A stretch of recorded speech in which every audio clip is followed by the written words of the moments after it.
बैठकर बोलने वाला आदमी हूँ नहीं, खड़ा होकर भाषण देने वाला आदमी हूँ। और साधु संतों के बीच में मंच पर बैठकर बोलना बहुत कम मुझे आता है, लेकिन चूंकि विषय पूर्णतः मेरे से जुड़ा हुआ है, इसलिए मैं 5-7 मिनट में अपनी बात समाप्त करना चाहता हूँ। राघवाचार्य जी महाराज के साथ मेरा संबंध जब से था, जब वो रवासा पीठ पर बैठे और शालिग्रामाचार्य जी महाराज ने उनको बैठाया।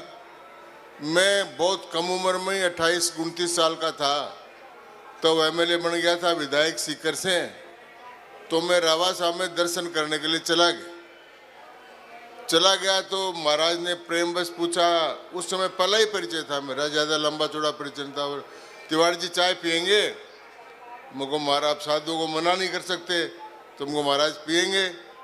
अब न तो आश्रम में चीनी थी, न आश्रम में दूध था, और महाराज ने कहा कि चाय पियो। तो फिर काले चाय को पत्ती में डालकर लाकर दिया। फिर दूसरी बार से मैं जब जाने लगा तो मैं लड्डू और भुजिया और दूध ये साथ लेकर जाता था कि महाराज चाय बनाओ, फिर चाय पियेंगे। ऐसे रूप में उन्होंने रवासा पीठ को संभाला। और उसके बाद आज 40 साल के अथक परिश्रम से उन्होंने ऐसा वेद विद्यालय वहाँ स्थापित किया जिसमें 125 से अधिक बच्चे पढ़ रहे हैं। उनके खाने की, पीने की, रहने की, दूध की, दवाई की, कपड़े की सारी व्यवस्था आश्रम से ही होती है।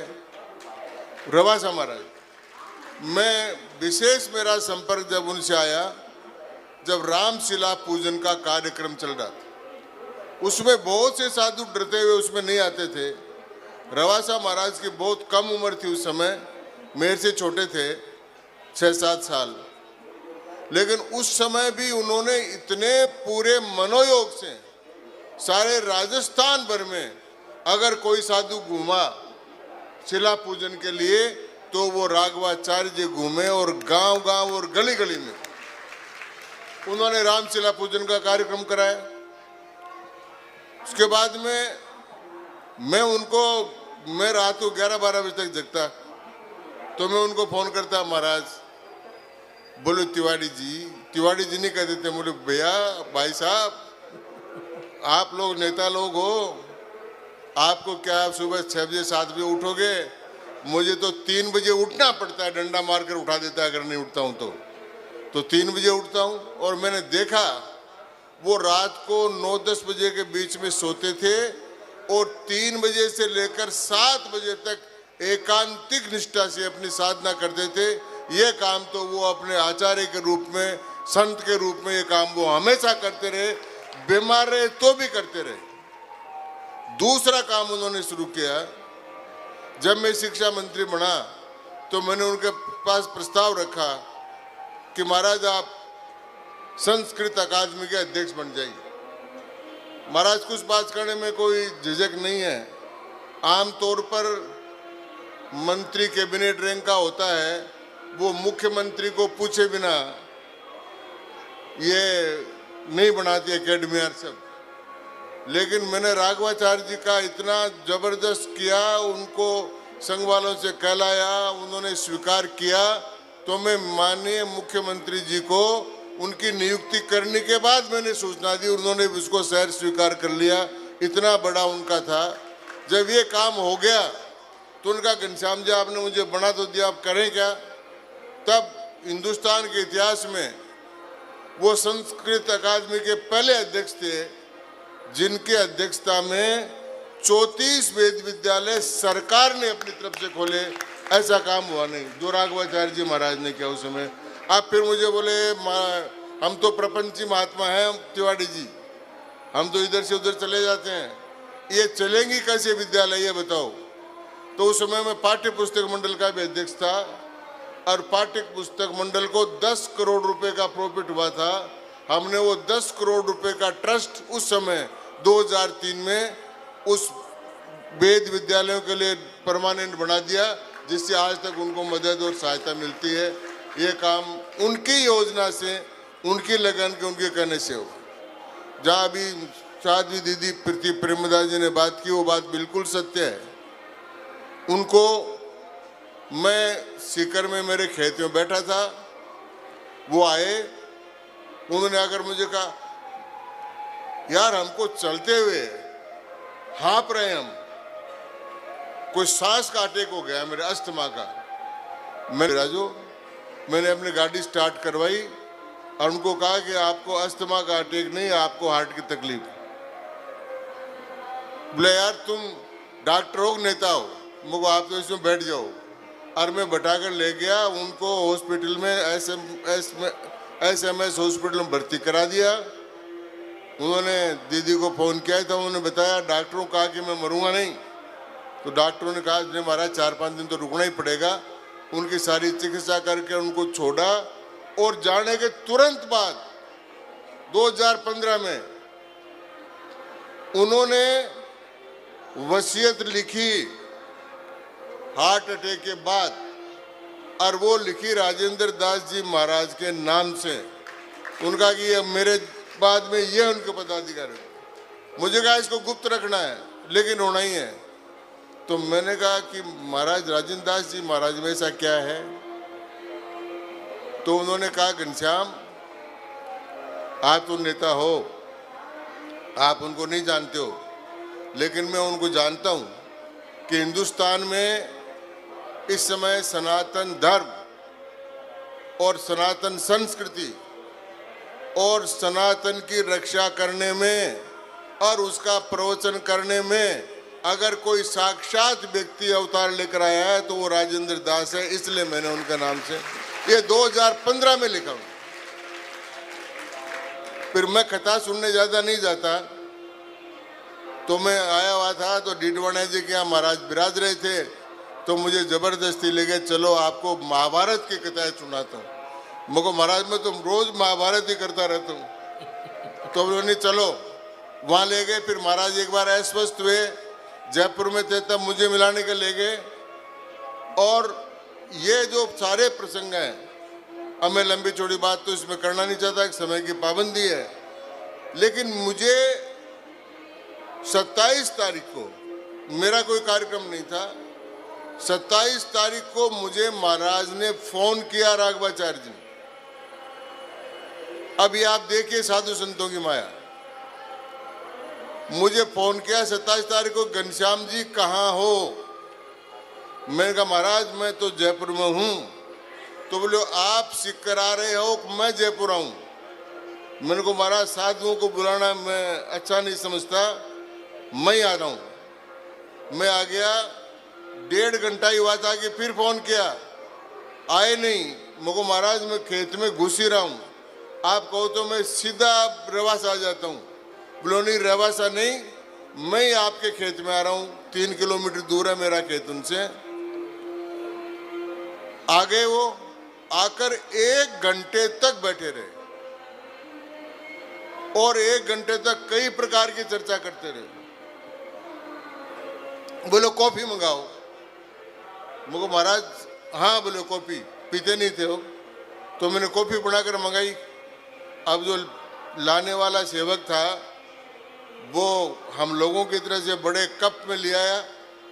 महाराज बोले मैं प्रपंची महात्मा हूँ, मैं इसमें नहीं पीता हूँ, तुम्हारा दोबारा बनाओ।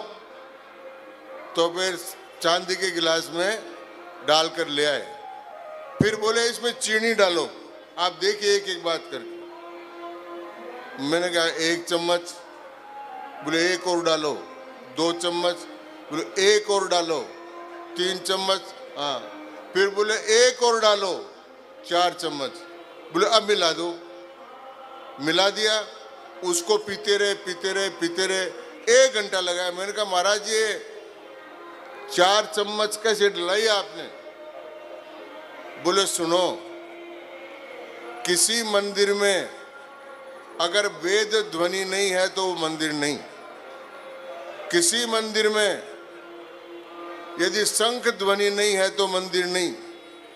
किसी मंदिर में घंटा की ध्वनि नहीं है तो मंदिर नहीं। और किसी मंदिर में गो ध्वनि नहीं है तो मंदिर नहीं। ये 4 ध्वनि होनी चाहिए, इसलिए 4 चम्मच मैंने डलाई है। तो महाराज किस मंदिर की बात कर रहे हो? बोले मैं रेवासा मंदिर की बात कर रहा हूं। मोरावासा में तो हो रही है चारों, आपके आने से पहले नहीं थी। बोलो नहीं, इन चारों ध्वनियों को आगे चलाने के लिए कोई समर्थ आदमी चाहिए। मुझको भी क्या जरूरत है महाराज? बोले तो बोले 5 मिनट बाद में बताऊंगा, पर पहले एक कथा सुन लो। वो महाराज 1 घंटा हो गया। बोले 5 मिनट की कथा है। बोलो क्या? बोलो मैं आपको ऐसा दूंगा कागज, जिस कागज में बहुत सार है। मैंने कहा क्या? बोले एक बार नारद जी घूमते घूमते एक सेठ के यहाँ चले गए, बहुत त्यागी दानी था, संतान नहीं थी। ये राघवाचार्य जी कवि कहानी है, मेरी नहीं। तो नारद जी ने बोलो बोल सेठ क्या चाहिए? बोले महाराज एक संतान हो जाए। बोले मैं अभी विष्णु भगवान के पास जाता हूँ, तेरे लिए संतान की व्यवस्था करता हूँ। नारद जी विष्णु भगवान के पास चले गए। विष्णु भगवान ने देखे, कहा इसके तो लिखा नहीं है कर्मों के अंदर संतान नहीं हो सकती महाराज। नारद जी वापस आए और साधु आकर कह दिया सेठ को आपके संतान नहीं होगी। तो कहा ठीक है महाराज। महाराज बोले आगे सुनो, खास बात यह है, हमको वो सुनाओ। बोले फिर एक साधु आ गया, उसने कहा 1 रोटी 1 बेटा, 2 रोटी 2 बेटे। तो उसने साधु को 2 रोटी दे दी। साधु ने 2 रोटी खा ली।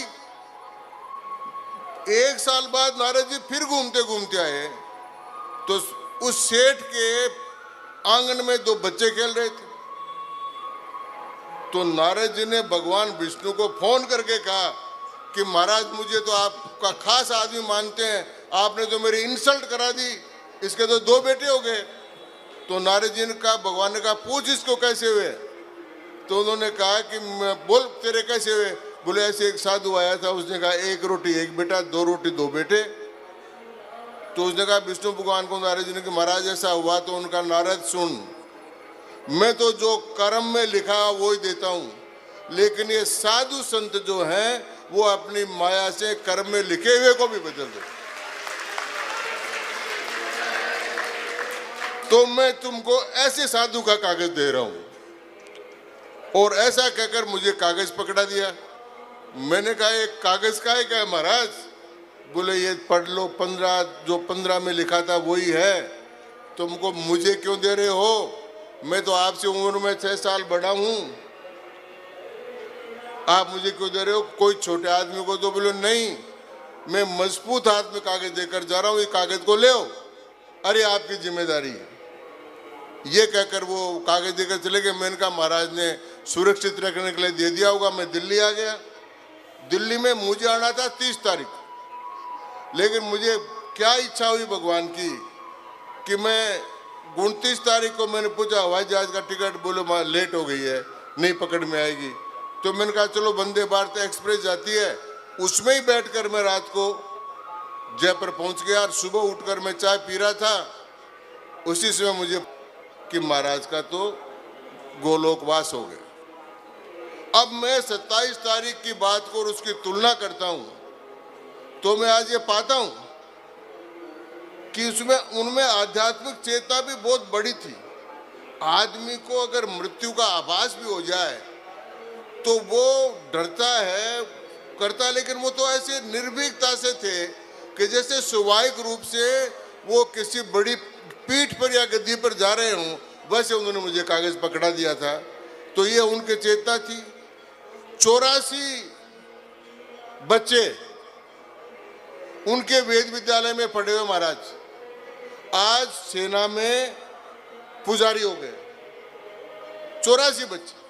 और उनका जब इतना सम्मान हुआ था उनका, तो उस समय उनके विद्यालय से पढ़े हुए बच्चों को बुलाए, तो मैं उनसे बातचीत करता रहता। तो मैंने सबसे पूछ लिया, गृहस्थी आदमी हूँ, क्या कमा लेते हो महाराज? पंडित जी क्या हो जाता है, कैसा चल रहा है काम? तो महाराज तो कह देते हैं। महाराज जब वो वहाँ हो रहा था महाराज का भंडारा 13वें के दिन, और सारे हिंदुस्तान के 4000 से ज्यादा साधु संत आए हुए थे। भोजन आसपास के गांव वाले उमड़ कर आ गए थे। 30-35 हजार लोगों का भोजन बन रहा था। इतने साधु संत आ गए थे। तो महाराज के वो गंगादास जी महाराज ने कहा कि 2.25 करोड़ रुपए लगेंगे दक्षिणा में। तिवाड़ी जी समझ लो। मैंने महाराज की तरफ मुंह किया, बोलो महाराज ये कैसे होगा? बोले तिवाड़ी जी जान की नात कर देंगे। महाराज ने कहा, मैंने कहा ठीक है, अब महाराज ने कह दिया जान की नात कर देंगे तो कर देंगे। और जान की नात ने कर ही दिया और वो सारों को विदाई हो गई, सारा काम हो गया।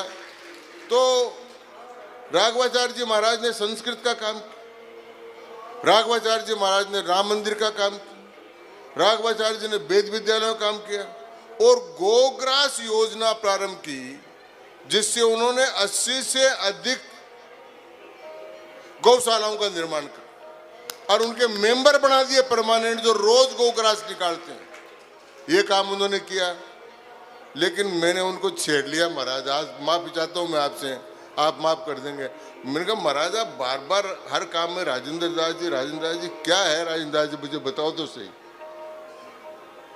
बोलो घनश्याम जी आप इन सब बातों को मत पढ़ो, आप पॉलिटिकल आदमी हो और मैं जो कह रहा हूं वो काम करो। राजेंद्र दास जी के बारे में जब ये गलता का फैसला हुआ तो सारी रात वो जग रहे थे और जब 1 बजे रात को मैंने उनको कहा कि महाराज सरकार ने आदेश दे दिया और कलेक्टर राजपुरोहित ने उसका चार्ज ग्रहण कर लिया, एडमिनिस्ट्रेटर बन गए, अब आप चिंता मुक्त होकर सो जाओ। तो उन्होंने कहा नहीं, मैं सोऊंगा जब गलता की पीठ रामानंद संप्रदाय में आएगी और रामानंद संप्रदाय में आकर भी, क्योंकि कुछ दिनों पहले, वर्षों पहले सारे साधु संतों ने मिलकर मेरा अभिषेक किया था कि मैं गलता पीठ पर बैठूंगा, तो अब तो इस पीठ पर जब राजेंद्र दास जी बैठेंगे तब ही मैं चैन की नींद सोऊंगा।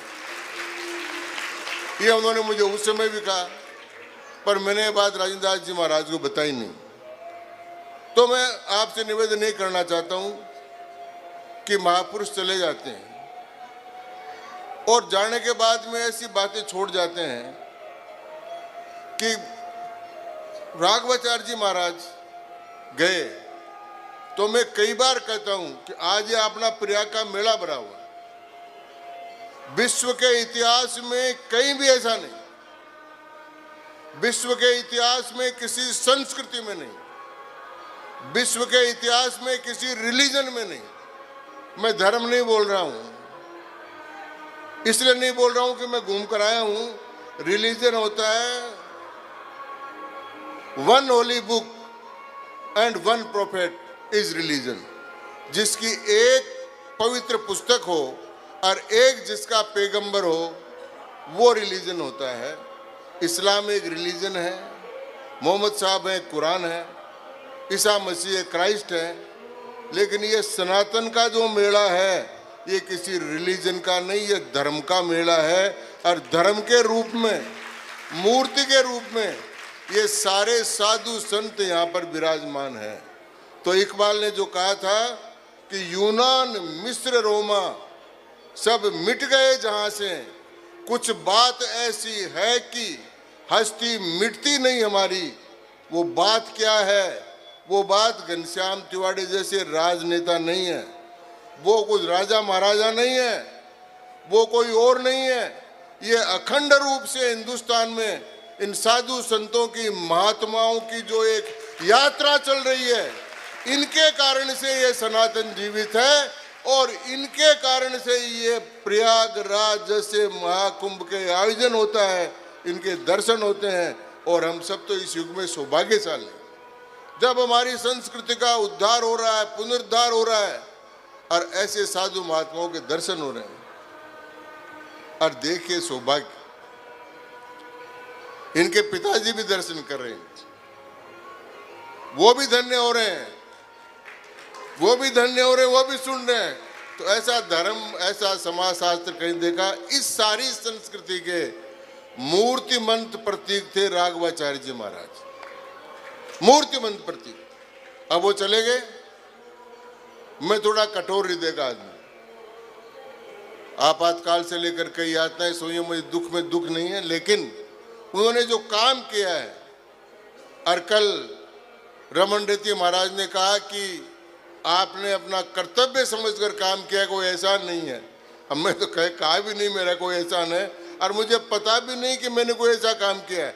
वो मुझे देकर गए थे कागज, वो कागज मैंने पढ़ा और महाराज से प्रार्थना की।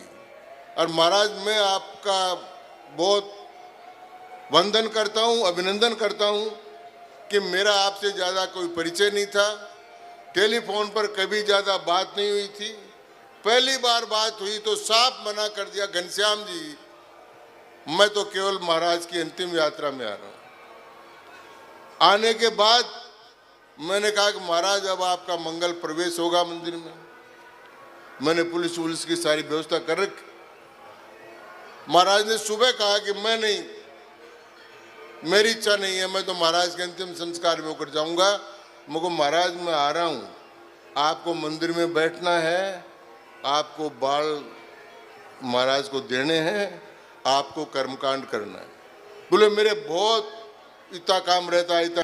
मैंने को महाराज आपको मानना ही पड़ेगा, और मैं महाराज के प्रति कृतज्ञ हूँ, आभारी हूँ कि उन्होंने महाराज के आदेश को स्वीकार किया, लेकिन मेरे निवेदन पर किया, और इतना बड़ा काम हो गया।